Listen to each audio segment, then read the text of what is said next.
কি দিয়ে বুঝায় আপনাকে আমি কবর কত কঠিন?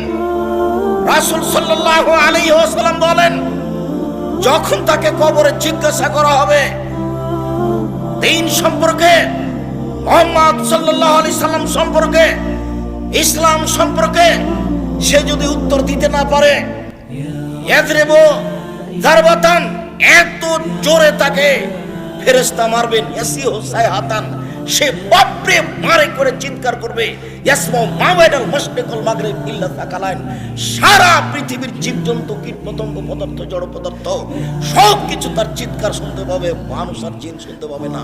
এখান থেকে 50,000 কোটি কিলোমিটার দূরে যে বস্তু আছে সেও শুনতে পাচ্ছে এই কবরের চিৎকার। সে কত জোরে চিৎকার করছে আপনাকে আমি বুঝাতে অক্ষম।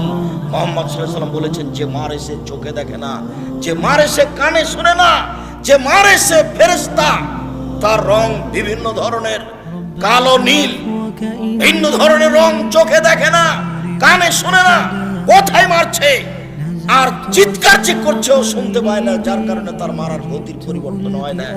মারে যে সে পুলিশ নয়, মারে যে সে মানুষ নয়, সে খায় না, পেশাব করে না, তার সংসার নাই, তার বিবাহ শাদী নেই, তিনি হচ্ছেন ফেরেশতা। প্রথম বাড়িও যেমন, শেষ বাড়িও তেমন, এইভাবে তাকে মারতে থাকবে বিচারের দিন পর্যন্ত। রাসূল সাল্লাল্লাহু আলাইহি সাল্লাম বলেন, যে লাঠি দিয়ে মারা হয়, যে হাতুড় দিয়ে মারা হয়, সেই হাতুড় যদি পাহাড়ের উপরে মারা হয় তাহলে ফায়াসির তুরাব, সেটা পাথর হয়ে যাবে, ধুলা হয়ে যাবে, একবারে খান খান হয়ে। পাহাড়ের উপরে মারা হলে পাহাড় ধুলা হয়ে যাবে। যেই হাতুড় দিয়ে মারা হয়, সেই হাতুড়টা যদি পাহাড় দিয়ে মারা হয় তাহলে পাহাড় ধুলা হয়ে যাবে। মুহাম্মদ সাল্লাল্লাহু আলাইহি সাল্লাম এখানে চিৎকার করছে, তার কণ্ঠ, তার শব্দ শুনতে পাচ্ছে 50,000 কোটি কিলোমিটার দূরে। যে মানুষ, যে জীবজন্তু আছে, জিন আর মানুষ ব্যতীত যে পদার্থ, জড় পদার্থ আছে, সে শুনতে পাচ্ছে কবরের শাস্তি, শুনতে পাচ্ছে গিলাসটা, কবরের শাস্তি শুনতে পাচ্ছে বক্সটা, কবরের শাস্তি শুনতে পাচ্ছে বাপটা, কবরের শাস্তি শুনতে পাচ্ছে মাই, সব কিছু শুনতে পাচ্ছে কবরের চিৎকার। কিন্তু মানুষ এবং জিন শুনতে পায় না, শুনতে পারে সে বাঁচত না। আপনাকে আমি বুঝাতে পারি কবর কি জিনিস। রাসূল সাল্লাল্লাহু আলাইহি সাল্লাম দিন রাত কবরের শাস্তি থেকে বাঁচতে চাইতেন। যখনই তিনি জানাজায় দাঁড়াতেন, তখন লোকটার জন্য কবরের শাস্তি থেকে আল্লাহর কাছে বাঁচতে চাইছেন, আল্লাহ তুমি তাকে কবরের শাস্তি থেকে বাঁচাও। সম্মানিত দিনী ভাই বোন, বাড়ির পিছন দিকে যে 2 হাত 2.5 হাত গর্ত করে কবর করা হয়েছে, তার নাম কবর নয়। সেটাই যদি কবর হতো তাহলে যাকে বাঘে খেয়ে নিল তার কবর কোথায়? কবরস্থানে 2-2.5 হাত যে কবর করা হয় সেটাই কবর নয়। সেটাই যদি কবর হতো তাহলে যে আগুনে জ্বলে ছাই হয়ে গেল তার কবর কোথায়?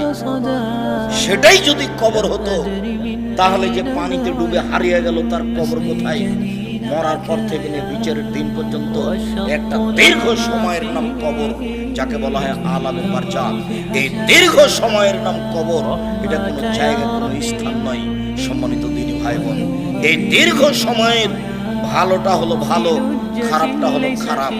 মানুষটা যদি ভালো হয়, মরার পরে ফেরেশতা যখন জিজ্ঞাসা করবেন, তখন যদি তার উত্তর ঠিক হয় তাহলে ফেরেশতা বলবেন, নামকা নাওমাতিল আরুসে লাইকাদিলা আবালিহি, তুমি ঘুমিয়ে যাও বাসর রাতের ঘুমানোর মতো, যাকে কেউ জাগাবে না তার অতীব প্রিয় মানুষ ছাড়া। তুমি ঘুমিয়ে যাও বাসর রাতের ঘুমানোর মতো, যাকে কেউ জাগাবে না অতীব প্রিয় মানুষ ছাড়া। যখনই তাকে ঘুমাবে, ঘুম থেকে জাগাবে, তখনই সে একটু কষ্টবোধ মনে করে বলবে, এখনই তো মাত্র ঘুমালাম, কেমন হয়ে গেল, এখনই তো ঘুমালাম, কেন আমাকে এভাবে উঠানো হলো? তার এইরকম একটা পরিবেশ থাকবে। অথচ সে লোকটা কবরে ঘুমিয়ে আছে 4,000 বছর থেকে, 10,000 বছর থেকে। তার মানে ভালো মানুষের কবরে থাকার সময়সীমা হলো বাসর রাতের সময়। তা 2 ঘন্টা হতে পারে, 2.5 ঘন্টা হতে পারে, 3 ঘন্টা হতে পারে। এটা হলো ভালো মানুষের কবরের সময়সীমা। আর যারা খারাপ মানুষ, তারা তো আপনাকে আমি কি দিয়ে বুঝাই? কবরের শাস্তিকে স্বপ্নের মতো বলা যেতে পারে। আপনি পাশে বসে আছেন, আপনার ভাই শুয়ে আছে, ঘুমিয়ে আছে, গোখরা সাপ তাকে দংশন করছে, সে বাপরে মারে করে চিৎকার করে পালিয়ে যাচ্ছে ঘুমের ঘরে। এরপরে তার ঘুম ভেঙে গেল, ঘুম ভাঙতে দেখতে পাচ্ছে কমা সাপ কত বড় ছিল, রং কেমন ছিল, কিভাবে কে দংশন করছে, সে সব কিছু এখন অক্ষর অক্ষরে বলে দিতে পারবে ঘুম থেকে উঠে। কিন্তু যে পাশে বসে আছে সে কিছু দেখতে পায় না। বুঝাতে পারেনি কথা? এরকম হলো কবরের শাস্তি। আপনি কবর খনন করে সাপ দেখবেন, এই কথা ঠিক নয়। ওই যে একটা কাগজে লেখা ছিল যে জনৈকে ইমাম সৌদি আরব থেকে ইমামতি করার পরে মসজিদ থেকে বের হয়ে একটা কবর খনন করে দেখলেন যে একটা লাশকে সাপ পেঁচিয়ে ধরে আছে। তারপরে বলে দিলেন যে এইটা ফটোকপি করে যে যত বিতরণ করতে পারবে সে তত ভালো। একবারে নগদ মিথ্যা কথা। কবরের শাস্তি মানুষ দেখা তো বহু দূরের কথা, শুনতে সক্ষম নয়। কবরের শাস্তি দেখা তো বহু দূরের কথা, মানুষ শুনতে সক্ষম নয়। অতএব কবরের শাস্তিকে আপনার রেকর্ডিং করে বা একটা রূপক পরিকল্পনা করে সাজিয়ে মানুষকে দেখানো হারাম। এটা মানুষের কবর যত কঠিন, কিয়ামত তার চেয়ে অনেক বেশি কঠিন। কিয়ামত যত কঠিন, জাহান্নাম তার চেয়ে অনেক অনেক অনেক বেশি কঠিন। এদিকে বুঝায় আপনাকে আমি জাহান্নাম কত কঠিন, কবর যত কঠিন, কিয়ামত তার চেয়ে অনেক অনেক অনেক বেশি কঠিন। কিয়ামত যত কঠিন, জাহান্নাম তার চেয়ে অনেক অনেক অনেক বেশি কঠিন। উসমান রাদিয়াল্লাহু তাআলা আনহু যখন কবরের পাশে দাঁড়াতেন, যখন তিনি কবরের পাশে দাঁড়াতেন তখনই তিনি কাঁদা আরম্ভ করতেন। কেঁদে তিনি তার দাড়ি ভিজিয়ে ফেলতেন। তাহলে কবরের পাশে দাঁড়ালেই তার দুই চোখের পানি ঝরঝর ঝরঝর করে ঝরে আসত। তাকে বলা হলো তুজকুরুল জান্নাত ওয়ান নার ফালা তাবকি ওয়া তাবকি মিন হাযা, আপনি নিচে জাহান্নাম জান্নাতের কথা বলেন, তাতে আপনি কান্নাকাটি করেন না, কিন্তু যখনই আপনি কবরের পাশে দাঁড়ান তখন আপনি এত কাঁদেন কেন? যার কারণে দুই চোখের পানি ঝরে আপনার দাড়ি ভিজে যায়। এইভাবে আপনি কান্নাকাটি কেন করেন? তখন তিনি বললেন, পৃথিবীর মানুষ শুনে রাখো, ইন্নাল কবর আউয়ালু মানজিল মিন মানাজিলিল আখিরাহ, কবর হচ্ছে পরকালের প্রথম স্তর,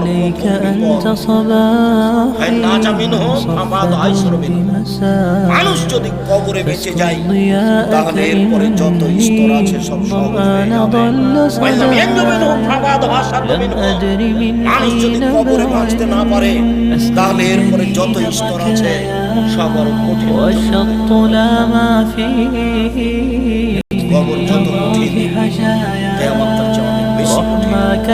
কিয়ামত যত কঠিন, জাহান্নাম তার চেয়ে অনেক অনেক অনেক বেশি কঠিন। لجة ليس فيها من الضياء بقايا جفت وغابت ولكن ما زلت أسجي رجايا يا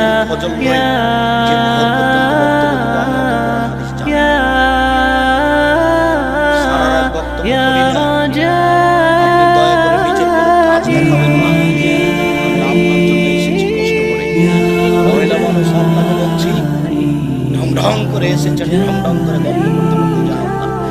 আপনার একটা লজ্জাবোধ থাকা দরকার, আপনার একটা ইতস্তবোধ থাকা দরকার, একটা আপনার হায়াবোধ থাকা দরকার।